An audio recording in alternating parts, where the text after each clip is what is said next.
Y en esta columna que tanto nos encanta, se nos llenó el living y eso también nos encanta. Y tengo a mi lado a Valentino Velázquez, al lado a Antú Benavides y más allá a Rodrigo Falcón para hablar, creo que de límites también. Porque tenemos que hablar de derecho a la educación de la población trans.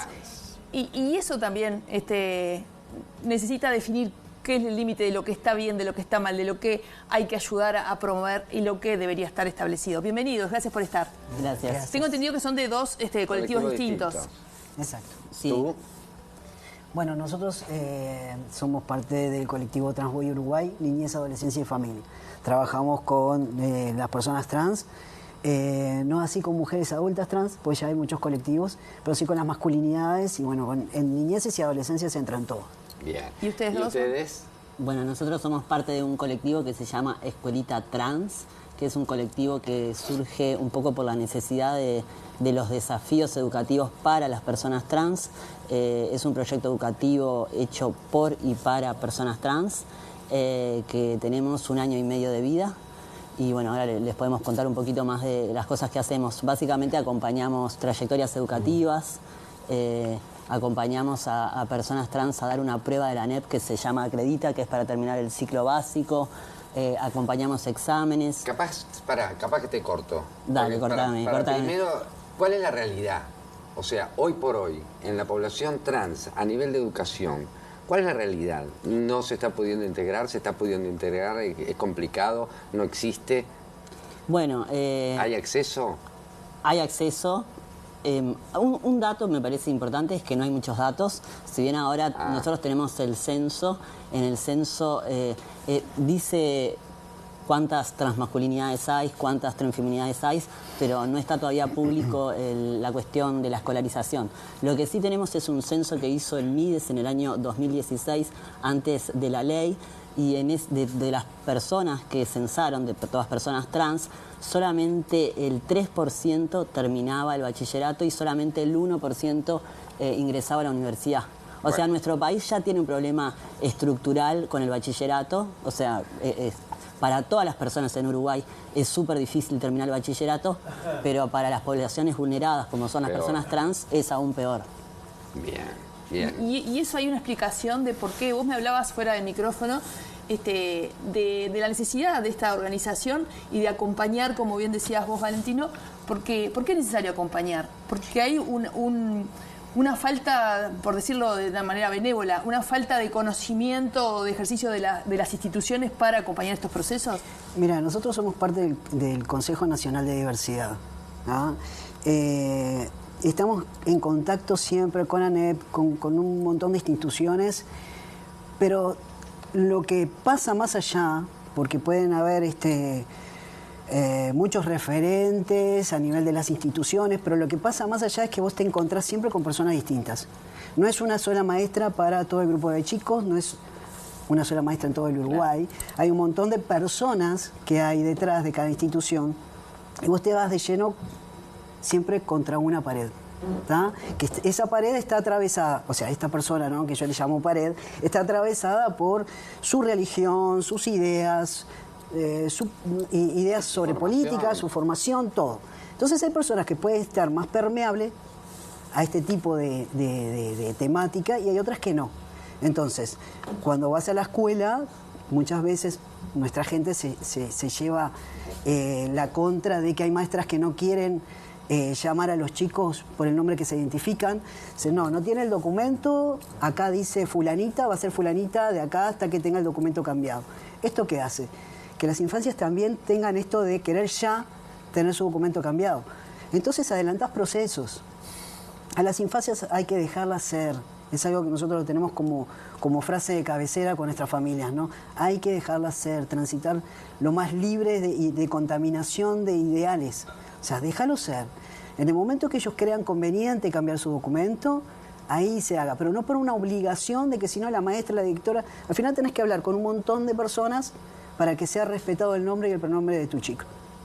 ¿Me explico? Y pasa de año y capaz que lo tenés que hablar con otra pared, Exacto. otra persona, que con su escala de valores, con su religión, lo que fuera. ¿Y quién pone el límite ahí? ¿Cómo se construye para que eso no sea...? ¿Qué experiencia han tenido ustedes de cosas positivas, de que, bueno, en algún lugar algo de lo que se hace no precisa ese esfuerzo cotidiano? Creo que la experiencia es que hay profesoras, profesores que tienen muy buena voluntad, y hay escuelas, SUTUS, donde, bueno, hay acompañamiento, y hay otras que no. O sea, yo creo que lo que se necesita es una política de Estado fuerte, de educación sexual integral, donde no sea algo a debatir y que dependa de la buena voluntad de la persona, y que justo ese estudiante se chocó con una buena profesora que lo entendió, sino que tendría que ser algo que no esté en discusión. Tendría que ser. Y esto que decía Rodrigo es bien importante, porque las transiciones son todas diferentes. Entonces, el rol pedagógico ahí, en este caso estamos hablando de identidad de género, pero podríamos estar hablando de otras cosas. Educar es acompañar.